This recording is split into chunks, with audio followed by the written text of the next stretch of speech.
Plunder chess कैसे खेलते हैं? कुछ परिवर्तनों को छोड़कर नियम नॉर्मल चेस के समान है। चेस के मूल नियमों के बारे में जानने के लिए इस वीडियो को देखें। सेटअप के दौरान वेस्ट को साइड में रखें। जब भी किसी मोहरे पर कब्जा किया जाता है तो कब्जा करने वाले टुकड़े के पास कब्जा किए गए टुकड़े को लूटने का विकल्प होता है। चाल को लूटने के लिए बोर्ड की तरफ से एक उपलब्ध वेस्ट लें जो कैप्चर किए गए टुकड़े से मेल खाता हो और इसे कैप्चरिंग टुकड़े पर रखें। यदि आप किसी ऐसे टुकड़े पर कब्जा कर लेते हैं जिस पर पहले से ही वेस्ट है तो आप चाहें तो उस मोहरे की वेस्ट को लूट सकते हैं। एक मोहरे में एक समय में केवल एक ही वेस्ट हो सकता है। वेस्ट वाले मोहरे को एक बार उस वेस्ट पर मोहरे के प्रतीक के किसी भी कानूनी कदम को करने की अनुमति है। इसे वेस्ट मूव कहा जाता है। वेस्ट मूव के बाद वेस्ट को टुकड़े से हटा दें और इसे बोर्ड के किनारे पर लौटा दें ताकि जरूरत पड़ने पर इसे बाद में फिर से इस्तेमाल किया जा सके।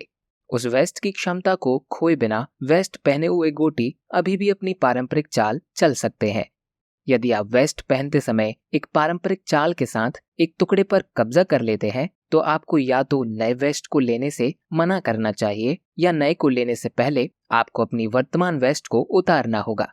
यदि आप एक वेस्ट मूव के साथ एक मोहरे पर कब्जा करते हैं तो आपको अपने प्रतिद्वंदी के वेस्ट को लेने से पहले वर्तमान वेस्ट को हटाना होगा। यदि आप नहीं चाहते हैं तो आपको वेस्ट लेने की जरूरत नहीं है, लेकिन आप उसे कब्जा करने के बाद में वेस्ट को नहीं पहन सकते हो। आप किसी ऐसे मोहरे की वेस्ट नहीं पहन सकते जिसमें पकड़ने की क्षमता के समान चलने की क्षमता हो। उदाहरण के लिए एक रानी, एक हाथी, ऊंट या रानी की वेस्ट नहीं पहन सकती। प्यादों को छोड़कर सभी गोटियां पहन सकते हैं ताकि उनकी n% चाल हासिल हो सके। घोड़ा, ऊंट और राजा प्यादे के डबल स्टेप मूव ऑप्शन साथ साथ n% द्वारा कब्जा किए जाने की स्थिति को भी लूट सकते हैं। एक राजा डबल स्टेप चाल के लिए प्यादे की वेस्ट चाल का उपयोग नहीं कर सकता है यदि n% मौजूद है। प्यादा वेस्ट किसी भी मोहरे को उच्च रैंक के मोहरे पर प्रमोट करने की अनुमति नहीं देता है। प्रमोट करने के लिए प्यादे को अपनी वेस्ट मूव का उपयोग करने की अनुमति है। यदि एक वेस्ट पहने हुए मोहरा प्रमोट करने के लिए एक पारंपरिक कदम का उपयोग करता है तो जो भी वेस्ट वह वर्तमान में पहन रहा है उसे प्रमोटेड मोहरे में स्थानांतरित कर दिया जाएगा जब तक कि वह प्रमोटेड मोहरा वेस्ट मूव नहीं चलता है। प्रमोटेड मोहरे को प्यादे की वेस्ट नहीं मिल सकती है और न ही प्यादा वेस्ट सबसे दूर की पंक्ति में पहुंचने पर एक अलग वेस्ट को प्रमोट देता है। यदि कोई मोहरा अपनी दूसरी पंक्ति में लौटने के लिए वेस्ट चाल का उपयोग करता है तो यह अपने दोहरे चरण चाल को फिर से प्राप्त कर सकता है। साथ ही n% द्वारा कब्जा भी किया जा सकता है। एक घोड़ा वेस्ट चाल मोहरे को अन्य मोहरे पर कूदने की अनुमति देती है।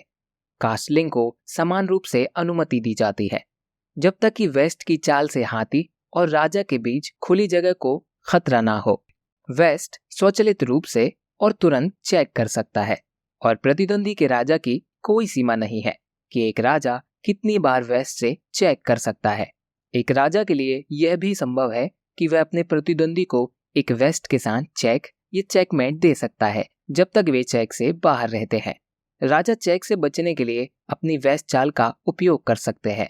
एक राजा के वेस्ट मूव को चेक के माध्यम से स्लाइड करने की अनुमति दी जाती है जब तक कि राजा चेकमेट में किसी स्थान पर समाप्त नहीं हो जाता।